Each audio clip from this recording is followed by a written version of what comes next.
Hey there, I'm Casey. Welcome to my garden in Tampa Zone 10A.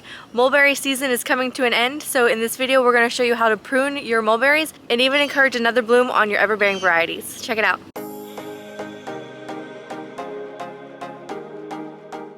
So here's our world's best in the back of the garden, and it's been in the ground about 2 years. And we keep it about 6 feet tall, just so we can be able to harvest all of the berries. Well, it's coming to an end, and we're going to now show you how we prune it. Okay, so for this particular mulberry, we want to be able to pick the fruit. So it's no benefit to us to have a 15-20 foot tree. We want to keep it all within reach, and since we're so high density, we don't really have room to have giant monster trees. But it doesn't mean you can't be still growing a productive mulberry. One of the things we're gonna kind of mess with is how the plants react when they're damaged.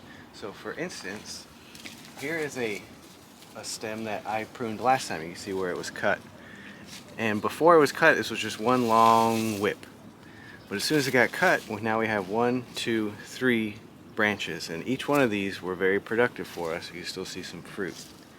So what we're doing is we're messing with the tree's natural inclination for apical dominance. So trees, plants in general, are always full of hormones, and one of the hormones that are really important is auxin. And what happens is the plant will concentrate its auxin towards the tip so that it keeps going up to get the light.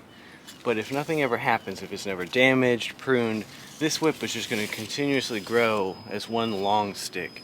So what we want to do is we want to check that. So by cutting it, we remove that high concentration of auxin. The plant starts to freak out and it says, hey, we need more.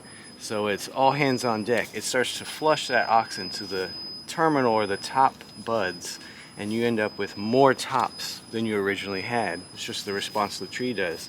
So we're going to use that to maximize our production. We're going to try to get as complex a structure as possible. Something to keep in mind with mulberries, they're a little different from other fruits in that they're much smaller, they're relatively quick cropping, and they don't have a ton of fungal issues.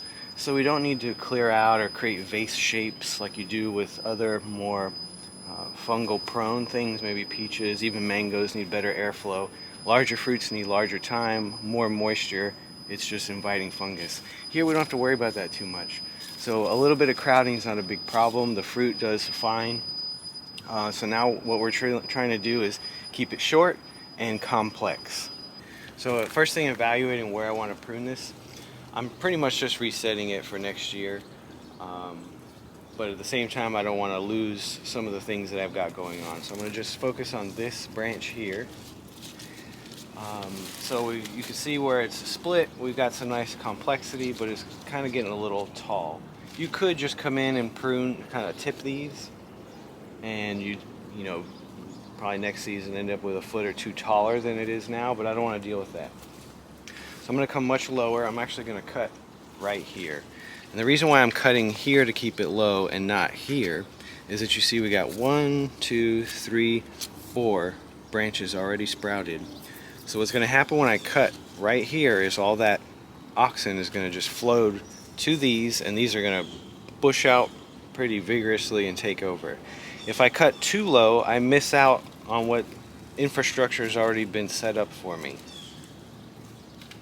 So it's kind of the happy medium between keeping it really short but not shortchanging yourself on the production.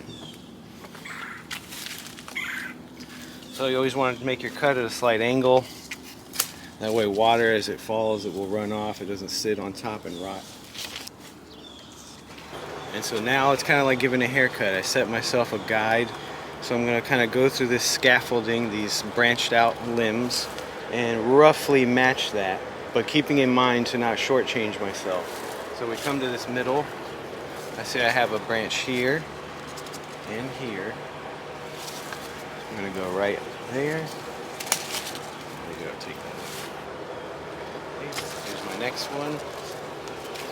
I want to go low, but I don't want to cut off what will be my next top. So these two look pretty good. Take that out. Same thing, we're just walking through here, our scaffolding. We have a branch here and here. I'm happy with that. Taking at it. Something else you can keep in mind is you can see the buds swollen. Here's a better. So each of those will become new tops, assuming they get the right auxins. Whenever you're deciding where to prune, keep in mind of the placement of these buds, because your branch is going to shoot out from that direction. So if this is a walkway, maybe don't leave your last bud, the one sticking out, because it's just going to end up being in your face. Maybe opt for one that was pointing more away from your walkway.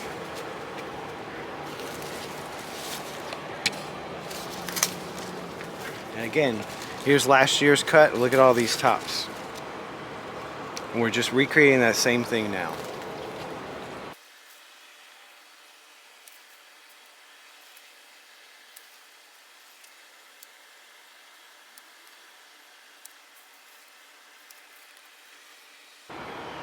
Okay, here's a good scenario. So this one doesn't have tons of lower branches already shooting, so I'm going to have to leave a few buds. Because this is the right side of the tree, I'm okay with the branching to continue going to the right. I don't want it shooting at me in the walkway, and I don't want it hitting the fence. So this bud right here is facing that one. So that's the one I'm going to end on.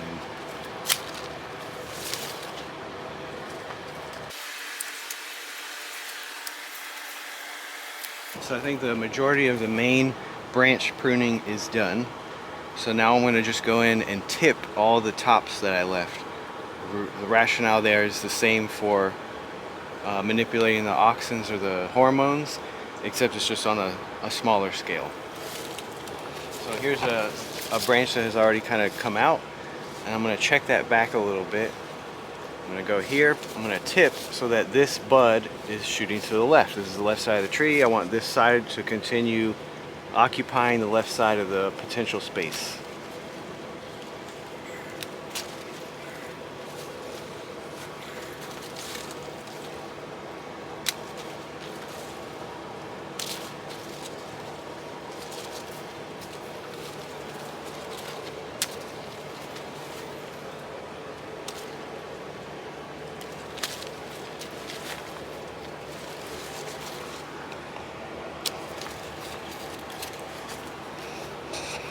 Velcros are not good for fine tuning.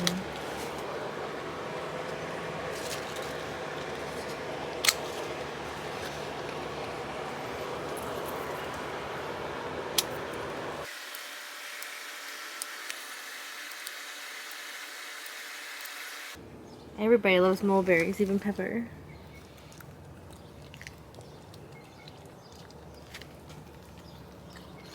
So there you have how Ariel maintains our mulberries in the garden. He does such a great job explaining and pruning.